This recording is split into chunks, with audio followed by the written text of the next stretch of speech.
Welcome back, everybody. Here we go with another chapter of The Count of Monte Cristo, 29, The Catacombs of St. Sebastian. In his whole life, Franz had never experienced such a sudden change of impressions, such a swift transition from jollity to sadness as at that moment. It was as though Rome had been changed by the magic breath of some demon of darkness into a vast tomb. It so chanced, too, that the moon was on the wane and would not rise till about 11 o'clock, which added to the intensity of the darkness. The streets the young man traversed were, therefore, plunged into blackest obscurity. He had not far to go, however, and at the end of 10 minutes his carriage, or rather the Count's, stopped before the Hôtel de Londres. Dinner was waiting, but as Albert had said he did not expect to be in so soon, Franz sat down to table without him. At 11 o'clock, Albert had not come back. Franz put on his coat and went out, telling his host that he was spending the evening at the Duke of Bracciano's. The Duke of Bracciano's house was at the time one of the most charming in Rome. His wife, who was one of the last descendants of the Colonnas, did the honors in the most perfect style, and the party she gave attained European celebrity. Franz and Albert had brought letters of introduction to them, and the Duke's first question was as to what had become of Albert. Franz replied that he had left him when they were extinguishing the Mocoletti, and had lost sight of him in the Via Macello. "Do you know where he went to?" asked the Duke. "Not exactly, but I believe there was some question of a rendezvous." "Good heavens!" cried the Duke. "It is a bad day, or rather night, to be out late. You know Rome better than he does, and should not have let him go. I should just as easily have stopped number 3 of the Barberi that won the race today. Besides, what could happen to him? Who knows? It is very dark night, and the Tiber is very close to the Via Macello." Franz felt a shudder run down his back when he observed that the Duke was as uneasy in his mind as he himself was. "I left word at the hotel that I had the honor of spending the evening with you, Duke," he said, "and they were to inform me directly he returned." "Wait a moment. I believe one of my servants is looking for you." The Duke was not mistaken. On observing Franz, the servant came up to him. "Excellency," said he, "the proprietor of the Hôtel de Londres has sent to inform you that a man is waiting for you there with a letter from Viscount Moncrief." "A letter from the Viscount?" cried Franz. "Where is the messenger?" "He went away directly. He saw me come into the ballroom to find you." Franz took his hat and hastened away. As he neared the hotel, he saw a man standing in the middle of the road, and did not doubt that he was Albert's messenger. He went up to him and said, "Have you not brought me a letter from Viscount Moncrief?" "What is your Excellency's name?" "Baron Franz de Epinay." "Then the letter is addressed to your Excellency." "Is there an answer?" asked Franz, taking the letter. "Your friend hopes so." Franz went in, and as soon as his candle was lit, unfolded the paper. The letter was written in Albert's handwriting and signed by him. Franz read it twice before he could comprehend the contents, which were as follows.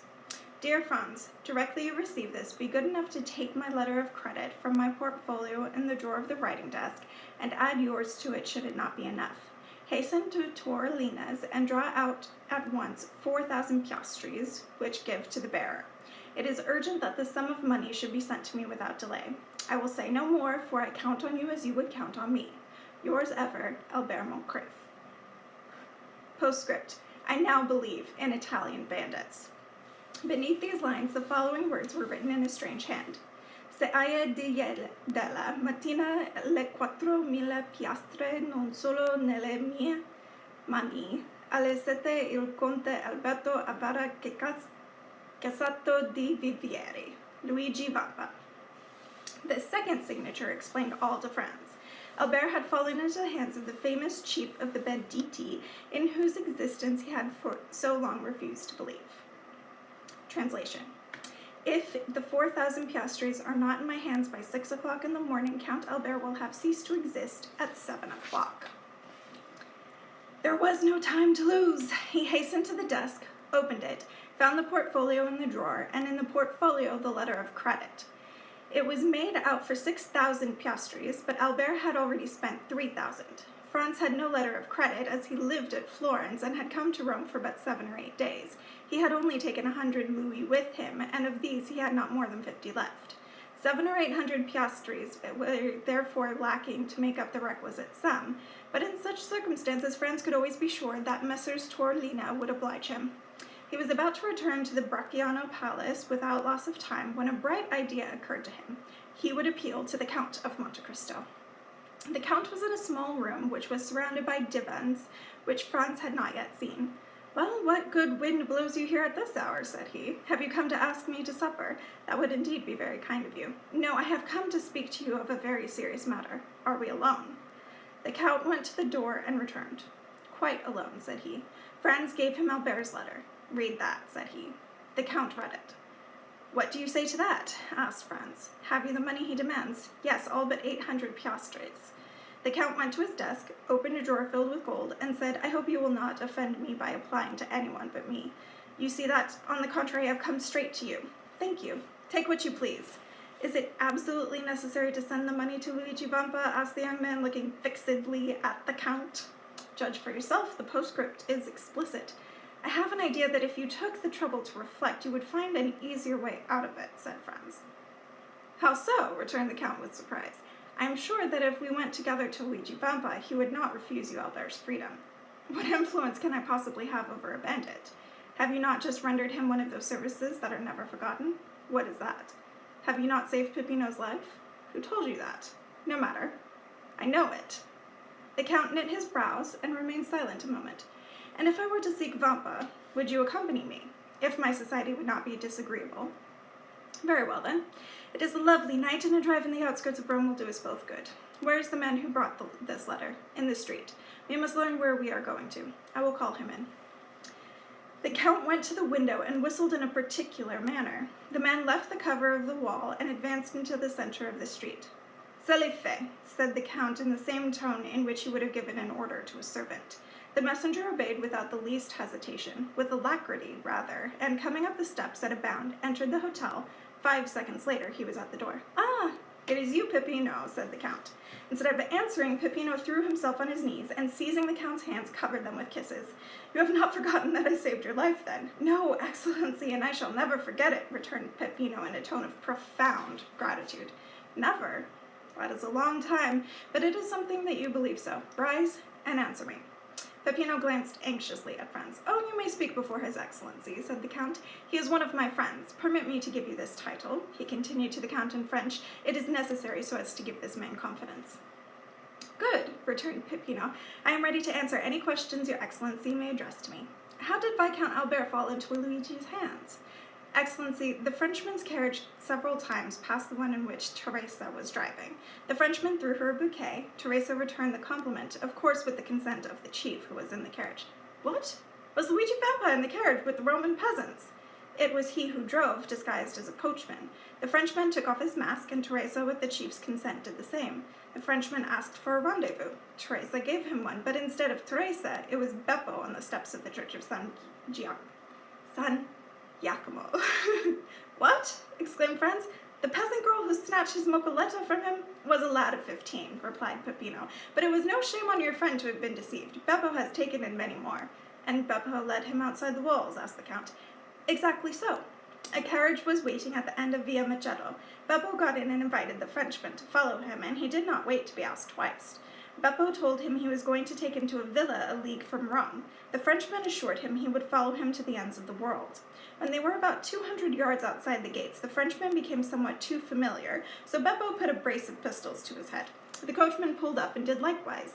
At the same time, 4 of the band, who were concealed on the banks of the Alamo, dashed up to the carriage doors. The Frenchman tried to defend himself, and indeed nearly strangled Beppo, but he was powerless against 5 armed men, and was forced to give in. They made him get out and walk along the bank of the river, and thus brought him to Teresa and Luigi, who were waiting for him in the catacombs with St. Sebastian. "Well, this seems quite a likely story," said the Count, turning to Franz. "What do you say to it?" "Why, that I should think it very funny if it had happened to anyone but Albert. He is in a very picturesque spot. Do you know the catacombs of St. Sebastian?" "I have never been there, though I have often wanted to go." "Well, here is an opportunity ready to hand, and it would be difficult to find a better one." The Count rang, and a footman appeared. "Order out the carriage," he said, "and remove the pistols which are in the holsters. You need not awaken the coachman. Ali will drive." In a very short time, the noise of wheels was heard, and the carriage stopped at the door. The Count took out his watch. "12:30, he said. "If we started at 5 o'clock, we should be in time, but the delay might cause your friend an uneasy night, so we had better go with all speed to rescue him from the hands of the brigands. Are you still resolved to accompany me?" "More determined than ever." "Well then, come along." Franz and the Count went downstairs, accompanied by Peppino, and found the carriage at the door with Ali on the box. Franz and the Count got in, Peppino placed himself beside Ali, and they set off at a rapid pace. At the St. Sebastian gate, the porter raised objections, but the Count of Monte Cristo produced an authorization from the governor of Rome to leave or enter the city at any hour of the day or night. The portcullis was therefore raised. The porter had a louis for his trouble, and they went on their way. The road which the carriage now traversed was the ancient Appian Way with its border of tombs. By the light of the moon, which was now rising, Franz imagined from time to time that he saw a sentry emerge from behind a ruin, at a sign from Peppino disappear again. A short time before they reached the Circus of Caracolla, the carriage stopped. Peppino opened the door, and the Count and Franz alighted. "We shall be there in about 10 minutes, said the Count to his companion. Taking Peppino aside, he gave him some instructions in a low voice, and Peppino went away, taking with him a torch they had brought with them in the wall of the carriage. 5 minutes elapsed, during which time Franz saw a shepherd advance along a narrow path in between the irregularities of the ground, and then disappear in the tall red grass that looked like a bristling mane of some gigantic lion. "Now, let us follow him," said the Count. They went along the same path which, after about 100 yards, led them down a sharp incline to the bottom of a little valley. There they perceived 2 men walking together in a sheltered nook. One of these men was Peppino, the other was a man on sentry duty. Franz and the Count advanced, and the bandit saluted. "Excellency," said Peppino, addressing the Count, "have the goodness to follow me. The opening to the catacombs is but 2 yards from here." "Very well," said the Count, "lead the way." And there, behind a clump of bushes, in the midst of several rocks, an opening presented itself which was hardly large enough for a man to pass through. Peppino was the first to creep through the crack, but he had not gone many steps before the subterranean passage suddenly widened. He stopped, lighted his torch, and looked round to ascertain whether the others were following him. Franz and the Count were still compelled to stoop, and there was only just sufficient width to allow them to walk 2 abreast. They had proceeded about 50 yards in this manner when the cry, "Who goes there?" brought them to a standstill.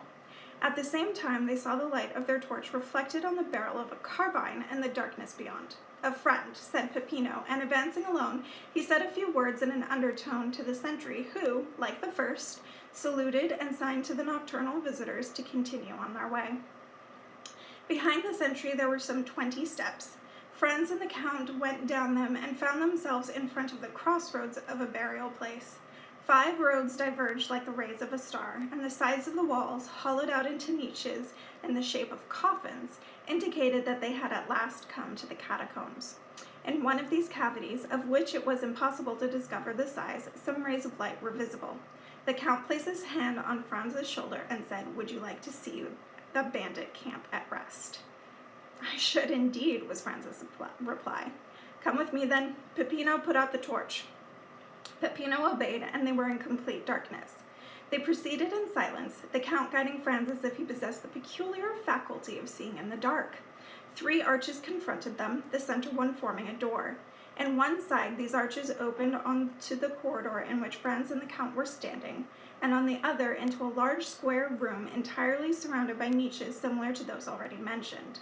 In the center of this room were 4 stones, which had formerly served as an altar, as was evident from the cross which still surmounted them. A lamp, placed at the base of a pillar, lighted with a pale and flickering flame the singular scene which presented itself to the eyes of the 2 visitors concealed in the shadow.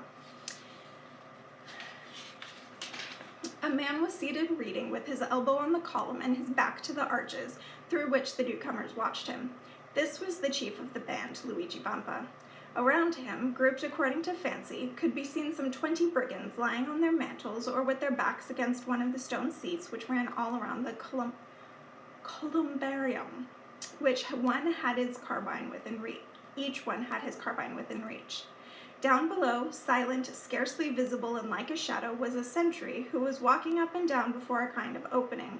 When the Count thought Franz had gazed long enough on this picturesque tableau, He raised a finger to his lips to warn him to be quiet, and, ascending the 3 steps which led from the corridor to the columbarium, entered the room by the center arch and advanced toward Vampa, who was so intent on the book before him that he did not hear the sound of his footsteps. "Who goes there?" cried the sentry, who was on the alert and saw by the light of the lamp a growing shadow approaching his chief. At this cry, Vampa rose quickly, at the same time taking a pistol from his belt. In a moment, 20 bandits were on their feet and their carbines leveled at the Count. "Well," said he in a perfectly calm voice and without moving a muscle. "Well, my dear Vampa, it appears to me that you receive your friends with a great deal of ceremony." "Ground arms!" shouted the chief with a commanding sweep of one hand, whilst the other he respectfully took off his hat. Then turning to the singular person who was watching the scene, he said, "Excuse me, Count, but I was far from expecting the honor of a visit from you and did not recognize you." "It seems that your memory is equally short in everything, Vampa," said the Count, "and that not only do you forget people's faces, but also the conditions you make with them." "What conditions have I forgotten, Count?" inquired the bandit with the air of a man who, having committed an error, is anxious to repair it. "Was it not agreed," asked the Count, "that not only my person but that of my friends should be respected by you?" "And how have I broken faith, your Excellency? You have this evening carried off and conveyed hither the Viscount Albert de Montcalf." "Well," continued the Count with a tone which made Franz shudder, "this young gentleman is one of my friends. This young gentleman is staying in the same hotel as myself. This young gentleman has done the Corso for a week in my carriage, and yet, I repeat to you, you have carried him off and conveyed him hither, and," added the Count, taking a letter from his pocket, "you have set a ransom on him as if he were just anybody." "Why didn't you come to tell me all of this?" inquired the brigand chief, turning toward his men, who all retreated before his look. "Why have you allowed me to fail thus in my word toward a gentleman like the Count, who has all our lives in his hands? By heavens, if I thought that one of you knew that the gentleman was a friend of his Excellency's, I would show his brains out with my own hand." "You see," said the Count, turning toward Franz, "I told you there was some mistake." "Are you not alone?" asked Vampa with uneasiness. "I am with the person to whom this letter was addressed, and to whom I desired to prove that Luigi Vampa was a man of his word. Come, your Excellency, here is Luigi Vampa, who will himself express to you his regret at the mistake he has made." Franz approached. The chief advanced several steps toward him. "Your Excellency is right welcome," he said to him. "You heard what the Count just said, and also my reply. Let me add that I would not have had such a thing happen, not even for the 4,000 piastres at which I had fixed your friend's ransom." "But where is the Viscount?" asked Franz, looking around anxiously. "Nothing has happened to him, I hope?" asked the Count with a frown. "The prisoner is there," replied Vampa, pointing to the recess in front of which the bandit sentry was on guard, "and I will go myself and tell him he is free." The chief went toward the place he had pointed out as Albert's prison, and Franz and the Count followed. Vampa drew back a bolt and pushed open a door. By the gleam of a lamp, Albert was seen wrapped up in a cloak which one of the bandits had lent him, lying in a corner of the room in profound slumber. "Well, I never," said the Count, smiling at his own peculiar way. "That is not so bad for a man who is to be shot at 7 o'clock tomorrow morning." Vampa looked at Albert in admiration. "You are right, Count," he said. "This must be one of your friends." Then going up to Albert, he touched him on the shoulder, saying, "Will your Excellency please to awaken?" Albert stretched out his arms, rubbed his eyes, and said, "Ah, is that you, Captain? Well, you might have let me sleep. I was having such a delightful dream. I was dancing a gallop at the Duke's with the Countess something."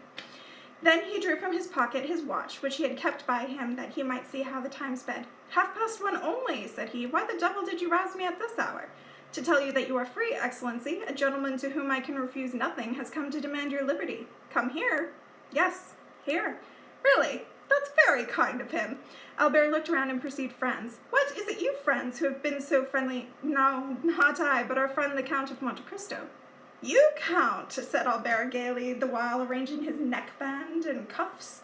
"You are really a most valuable friend, and I hope you will consider me as eternally obliged to you in the first place for the carriage, and now for this service." And he put out his hand. The Count shuddered as he gave his own, but he gave it nevertheless.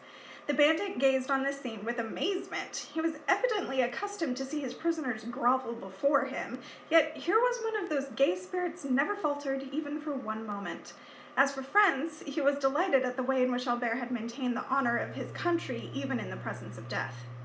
If you make haste, Albert, he said, we shall still have time to finish the night at the Duke's. You can continue your interrupted gallop so that you will owe no ill will to Signor Luigi, who has, indeed, acted like a gentleman throughout this whole affair. Quite right. We may reach the palazzo by 2 o'clock, Signor Luigi, continued Albert. Is there any formality to fulfill before I take my leave of your excellency? None, signore, replied the bandit. You are as free as the air. Well, then, a happy and merry life to you. Come, messieurs, come. Excuse me. May I? He lighted a cigar at the torch which one of the bandits was holding. Now, Count, he continued, let us make all possible speed. I am most anxious to finish my evening at the Duke of Bracciano's. They found the carriage where they had left it. The Count said a word to Ali, and the horses went off at a great speed. It was just 2 o'clock by Albert's watch when the two friends re-entered the ballroom. Their return made quite a stir, but as they entered together, all uneasiness on Albert's account was instantly dispelled. Madame, you were kind enough to promise me a gallop, said Viscount Monte, advancing toward the Countess. I am rather late in claiming this gracious promise, but my friend here, whose truthful character you well know, will assure you that the delay was through no fault of mine. At this moment, the music struck up for a waltz, and Albert put his arm around the Countess's waist and disappeared with her in the whirl of dancers. Franz, in the meanwhile, was pondering over the peculiar shudder that shook the Count of Monte Cristo's whole frame when he had been in some sort compelled to give his hand to Albert. On rising the next morning, Albert's first thought was to pay a visit to the Count. He had thanked him in the evening, it is true, but it seemed to him it was not too much to thank a man twice for a service such as the Count had rendered him. The Count of Monte Cristo attracted Franz, yet filled him with terror, and he would not let Albert go alone. They were shown into the salon, where the Count joined them 5 minutes later. Albert advanced toward him, saying, Permit me, Count, to say to you this morning what I expressed so badly yesterday evening. Never shall I forget the way in which you came to my assistance, nor the fact that I practically owe you my life. My dear fellow, replied the Count, smiling, you are exaggerating your obligations toward me. You are indebted to me for a small economy of some 20,000 francs in your traveling budget, and that is all. It is scarcely worth mentioning. On the other hand, he added, permit me to congratulate you on your admirable coolness and indifference in the face of danger. Ah, tut, tut, said Albert. I tried to imagine I had had a quarrel